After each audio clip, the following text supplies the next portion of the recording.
Assalamualaikum warahmatullahi wabarakatuh. Jumpa lagi bersama saya di channel Tani Cyber. Pada kesempatan kali ini kita akan membahas tentang diskusi.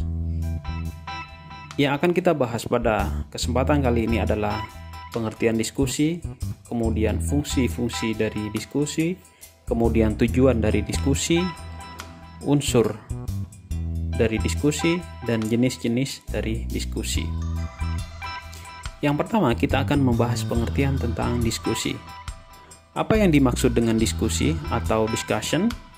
Secara umum, pengertian diskusi adalah suatu interaksi komunikasi yang terjadi antara dua orang atau secara berkelompok, di mana tujuannya untuk membahas suatu tema atau topik tertentu sehingga menghasilkan suatu kesepakatan pendapat. Pendapat lain mengatakan pengertian diskusi adalah proses pertukaran pikiran, gagasan, dan pendapat yang dilakukan oleh dua orang atau lebih untuk mendapatkan suatu kesimpulan atau kesepakatan bersama. Diskusi merupakan salah satu cara untuk mendorong kebiasaan demokratis dan juga dapat meningkatkan intelektual seseorang. Diskusi bisa dilakukan di mana saja, namun pada umumnya kegiatan ini biasanya dilakukan di suatu organisasi atau komunitas maupun lembaga pendidikan. Agar dapat memahami apa itu diskusi, mari kita dapat merujuk pada pendapat beberapa ahli berikut. Yang pertama adalah Malayu S.P. Hasibuan. Menurut Malayu S.P. Hasibuan pada tahun 1985, pengertian diskusi adalah pertukaran visi dari dua atau lebih individu yang berinteraksi secara verbal, yang saling bertatap muka tentang tujuan atau target yang telah diberikan dengan cara pertukaran informasi atau mempertahankan sebuah informasi. Yang kedua, menurut Muhammad Uzair Usman pada tahun 2005, arti diskusi adalah suatu proses komunikasi yang teratur dengan melibatkan sekelompok orang dalam interaksi tatap muka yang informal dengan berbagai pengalaman atau informasi, pengambilan kesimpulan, dan solusi atau pemecahan masalah. Berikutnya, yang ketiga, menurut Muhammad Surya, pada tahun 1975, pengertian diskusi adalah suatu proses komunikasi di mana para siswa akan mendapatkan kesempatan untuk berinteraksi dan berkontribusi dari pengalaman mereka sendiri atau dalam memecahkan berbagai masalah secara umum. Ciri-ciri kegiatan diskusi. Diskusi memiliki ciri tertentu yang membedakannya dengan aktivitas komunikasi yang lain. Berikut ini beberapa ciri-ciri kegiatan diskusi. Yang pertama adalah diskusi berlangsung antara dua orang atau lebih. Kemudian diskusi berlangsung dengan cara interaksi tatap muka dalam mendengarkan dan menyampaikan pendapat anggota diskusi. Kemudian diskusi dilakukan untuk membahas suatu topik atau tema tertentu. Kemudian sasaran yang ingin dicapai dalam diskusi adalah mendapatkan kesepakatan bersama mengenai topik yang dibahas. Yang terakhir adalah diskusi berlangsung dalam suasana bebas, teratur, dan sistematis sesuai dengan aturan yang telah disepakati bersama. Unsur-unsur diskusi. Dalam kegiatan diskusi terdapat beberapa unsur penting. Mengacu pada pengertian diskusi, adapun beberapa unsur diskusi adalah sebagai berikut. Unsur manusia, yaitu pihak-pihak yang melaksanakan kegiatan diskusi seperti moderator, penyaji atau narasumber, pembicara, notulen, dan peserta diskusi. Yang kedua, unsur materi diskusi, yaitu hal-hal yang berhubungan dengan topik atau tema diskusi serta tujuan dan sasaran yang ingin dicapai dalam kegiatan diskusi tersebut.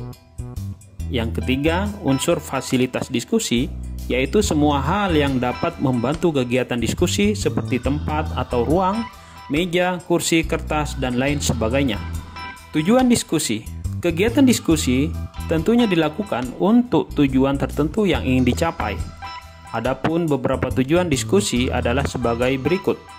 Yang pertama adalah untuk saling bertukar pikiran dan ide antar sesama peserta diskusi, melatih kemampuan berbicara di depan umum dengan cara menyampaikan dan menanggapi pendapat orang lain dengan keterangan yang relevan. Kemudian melatih kemampuan berpikir para peserta diskusi sehingga memiliki wawasan yang lebih luas. menanamkan dan melatih sikap demokratis pada peserta diskusi karena terbiasa dalam menyampaikan dan mendengarkan pendapat orang lain. Yang terakhir adalah melatih sikap toleransi dan menghargai pendapat orang lain serta dapat memberikan tanggapan yang relevan. Fungsi dan manfaat diskusi. Kegiatan diskusi dapat memberikan banyak manfaat bagi para peserta. Secara umum, berikut ini adalah beberapa fungsi dan manfaat diskusi. Yang pertama adalah sebagai wadah yang dapat membantu memecahkan masalah secara bersama-sama. Yang kedua adalah sebagai wadah untuk mengembangkan diri dengan meningkatkan kemampuan berpikir, menambah wawasan dan ilmu pengetahuan. Yang ketiga adalah sebagai wadah untuk melatih kemampuan daya berpikir dan berbicara di depan umum. Yang keempat adalah membantu dalam mewujudkan proses kreatif dan analitis para peserta diskusi. Yang terakhir adalah sebagai wadah untuk mengembangkan pengetahuan dan pengalaman para peserta diskusi. Jenis-jenis diskusi. Kegiatan diskusi dapat dibedakan menjadi beberapa jenis sesuai dengan definisi diskusi. Adapun beberapa jenis diskusi adalah sebagai berikut. 1. Diskusi kelompok, yaitu bentuk diskusi yang paling sederhana di mana hanya diperlukan ketua atau moderator, nutulen, dan beberapa peserta yang sekaligus sebagai penyaji dan penyangga. 2. Seminar, yaitu bentuk diskusi formal yang dilakukan untuk menemukan kesepakatan, pandangan, atau langkah dalam menghadapi suatu masalah. 3. Diskusi panel, yaitu bentuk diskusi formal yang biasanya dilakukan untuk meningkatkan pemahaman tentang suatu masalah yang sedang banyak dibicarakan.